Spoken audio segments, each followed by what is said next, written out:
আমাদের প্রতি 5 ওয়াক্তের নামাজকে ফরজ করেছেন। আমরা সেই হুকুম থেকে আমরা দূরে ফিরে রয়েছি।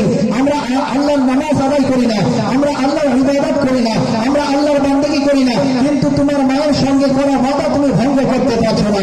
হে বরাবর ইসলাম মুআজ্জাজ সামাঈন কিরাম, সঙ্গে সঙ্গে আপনার ঢাকা হুজুর গাউস পাক রাদিয়াল্লাহু তাআলা আনহুর পায়ে পড়ে যাচ্ছে।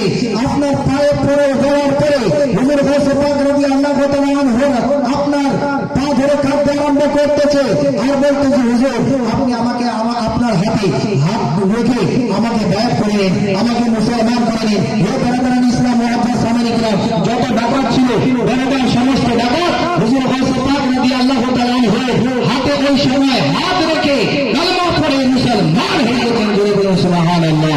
হে বরাবর ইসলাম মুআজ্জাজ সামাঈন কিরাম, আমার সময় কাটতে শেষ। যাই হোক,